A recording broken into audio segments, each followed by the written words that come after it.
અહેમદાબાદ મિત્ર ન્યૂઝની ટોપ 10 ખબરોમાં આપનું હાર્દિક સ્વાગત છે. કારમાં આવેલા શખ્સો શિક્ષક પર ધોકા વડે તૂટી પડ્યા. અમદાવાદના વિરમગામમાં ગતરોજ શિક્ષકની જાહેરમાં ઘાતકી હત્યા કરવામાં આવી હતી. કેપી શાહ સ્કૂલમાં ફરજ બજાવતા 40 વર્ષીય નરેશભાઈ ચાવડા પર માંડલ રોડ સ્થિત પેટ્રોલ પંપ નજીક કારમાં આવેલા 3 શખ્સે જીવલેણ હુમલો કર્યો હતો. એક બાદ એક ત્રણેય શખ્સ કારમાંથી લાકડાના દંડા ઢોકા કાઢીને શિક્ષક પર ફરી વળ્યા હતા. આ સમગ્ર ઘટનાના સીસીટીવી ફૂટેજ પણ સામે આવ્યા. હાલ તો આ મામલે પોલીસે ફરિયાદના આધારે ગુનો નોંધ્યો છે અને આરોપીની શોધખોળ શરૂ કરી છે.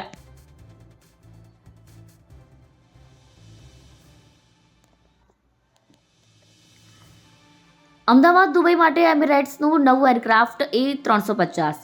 સામાન્ય રીતે ગુજરાતમાં નવેમ્બર માસમાં વિદેશમાં વસતા ગુજરાતીઓ મુસાફરી કરી પોતાના વતનમાં પરત ફરે છે તથા જાન્યુઆરી અથવા ફેબ્રુઆરી માસમાં પરત ફરે છે. ત્યારે આ એનઆરઆઈ માટે એક ભેટ સ્વરૂપે નવા એરક્રાફ્ટને લોન્ચ કરવામાં આવ્યું છે. અમદાવાદથી દુબઈ જવા અથવા તો દુબઈથી અમદાવાદ આવવા માટેનું હવે નવું એરક્રાફ્ટ A350-900નો ઉપયોગ થશે. પ્રથમ વખત અમદાવાદ એરપોર્ટથી મુસાફરો પ્રીમિયમ ઇકોનોમિક ક્લાસમાં મુસાફરી કરી શકશે.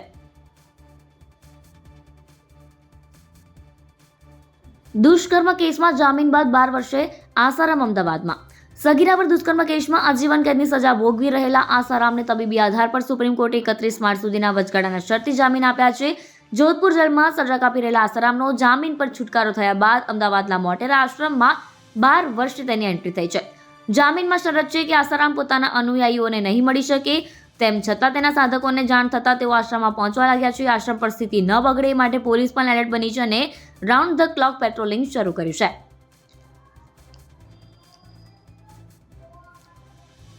ફ્લાવર શોમાં જોયેલા ફૂલો ખરીદી શકાશે.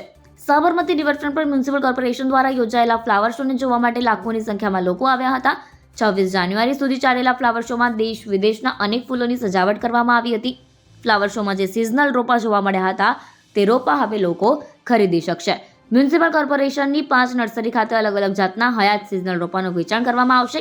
28 જાન્યુઆરીથી 31 જાન્યુઆરી સુધીમાં રોપા ખરીદી શકાશે. 24 દિવસ સુધી ચાલેલા ફ્લાવર શોમાં 13 લાખ લોકોએ મુલાકાત લીધી, જેનાથી 12.90 કરોડ જેટલી આવક થઈ છે.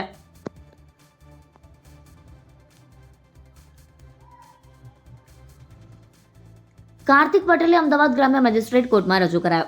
ખ્યાતિકાંડ મામલે ઝડપાયેલા હોસ્પિટલમાં ચેરમેન કાર્તિક પટેલના 10 દિવસના રિમાન્ડ પૂર્ણ થયા બાદ અમદાવાદ ગ્રામ્ય કોર્ટમાં આજે રજૂ કરાતા કોર્ટે તેને જ્યુડિશિયલ કસ્ટડીમાં મોકલવા આદેશ કર્યો હતો. કમરમાં દુખાવાની તકલીફ હોય કાર્તિક પટેલે ઊંઘવા માટે ગાદલાની માંગણી કરી છે.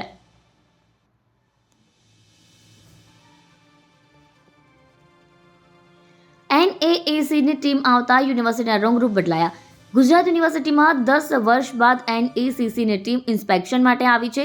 વર્ષ 2015માં છેલ્લે NACCની ટીમ દ્વારા ઇન્સ્પેક્શન કરવામાં આવ્યું હતું. ટીમ આવતા જ યુનિવર્સિટીનું રંગરૂપ બદલાઈ ગયું છે. યુનિવર્સિટીમાં અગાઉ પેટ્રોલ ડીઝલની જે ગાડીઓમાં અધિકારીઓ ફરતા હતા તેની જગ્યાએ હવે ગોલ્ફ કારમાં ફરવા લાગ્યા છે. NACCની ટીમને પણ ગોલ્ફ કારમાં એક વિભાગમાંથી બીજા વિભાગમાં વિઝિટ કરવામાં લઈ જવામાં આવી રહ્યા છે. ટીમ આવતા યુનિવર્સિટીના ક્લાર્કથી લઈ પ્રોફેસર સુધી તમામે બ્લેઝર પહેર્યા હતા. લગભગ 300 જેટલા બ્લેઝર ખરીદવામાં આવ્યા છે. અમદાવાદમાં કોલ્ડ પ્લે બન્યો રેકોર્ડ બ્રેક કોન્સર્ટ. અમદાવાદના નરેન્દ્ર મોદી સ્ટેડિયમમાં 25 અને 26 જાન્યુઆરીના રોજ ઇન્ટરનેશનલ બ્રિટિશ મ્યુઝિક બેન્ડ કોલ્ડપ્લેનો કોન્સર્ટ યોજાયો હતો. આ 2 દિવસના કોન્સર્ટ અમદાવાદમાં રેકોર્ડ બ્રેક નોંધાયો છે. અમદાવાદ મેટ્રો ટ્રેનમાં 2 દિવસમાં 4.05 લાખથી વધુ લોકોએ મુસાફરી કરી. એના માટે દર 8 મિનિટે મેટ્રો ટ્રેન દોડાવવામાં આવી. જ્યારે સરદાર વલ્લભભાઈ પટેલ એરપોર્ટ પરથી 3 દિવસમાં 1.37 લાખ લોકોએ અવરજવર કરી હતી. એમાં સૌથી વધુ મહારાષ્ટ્ર, કર્ણાટક અને કોલકાતાથી મુસાફરો અમદાવાદ આવ્યા હતા.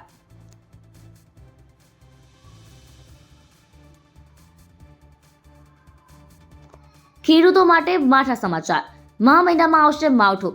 ગુજરાતમાં હાલ મિશ્ર ઋતુનો અનુભવ થઈ રહ્યો છે. દિવસના સમયે ગરમી તો રાતના સમયે ઠંડુ વાતાવરણ છવાઈ જાય છે. આવનારા સમયમાં વાતાવરણ કેવું રહેશે એ અંગે ગુજરાતના 2 મોટા આગાહીકારોએ આગાહી કરી છે. હવામાન નિષ્ણાત પરેશ ગોસ્વામી અને અંબાલાલ પટેલે આવનારા સમયમાં રાજ્યમાં માવઠાને લઈને આગાહી કરી છે. રાજ્યમાં અનેક વિસ્તારોમાં માવઠું અને કરા પડવાની સંભાવના છે, તો બીજી તરફ અમુક વિસ્તારોમાં વાદળછાયું વાતાવરણ રહેશે.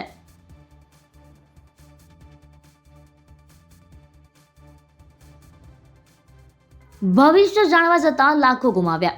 અમદાવાદમાં રહેતા એક યુવકને એક જ્યોતિષ પાસે ઓનલાઈન ભવિષ્ય જાણવું મોંઘું પડ્યું.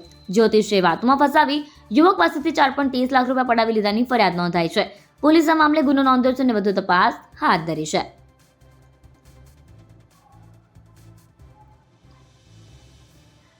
ધોળકામાંથી અધધ 500 કિલો ટ્રામાડોલ ડ્રગ્સ મળ્યું. આણંદ જિલ્લાના ખંભાત શહેરની સુકડા જીઆઈડીસી વિસ્તારમાં આવેલી ગ્રીન લાઈફ ઇન્ડસ્ટ્રીઝમાં 24 જાન્યુઆરી એટીએસે દરોડા પાડ્યા હતા અને 107 કિલો અલ્પ્રાઝોલમ ડ્રગ્સ ઝડપી પાડ્યો હતો. આ સમયે ઝડપાયેલા 6 પૈકીના એક આરોપીની પૂછપરછમાં તેણે અમદાવાદ ધોળકા નજીક એક વેરહાઉસમાં 500 કિલો ટ્રામાડોલ ડ્રગ્સનો જથ્થો સંતાડ્યો હોવાની માહિતી મળતા એટીએસે દરોડો પાડી અંદાજે 50 કરોડની કિંમતનું ડ્રગ્સ કબજે કર્યો છે. આ જથ્થો અહીંથી આફ્રિકન કન્ટ્રીઝમાં એક્સપોર્ટ કરવાનું આયોજન હોવાનું પણ સામે આવ્યું છે. અહેમદાબાદ મિત્ર ન્યૂઝની યુટ્યુબ ચેનલને સબસ્ક્રાઇબ કરો અને બેલ આઇકન જરૂરથી દબાવો, જેથી મહત્વના સમાચાર આપના સુધી જલ્દીથી પહોંચે.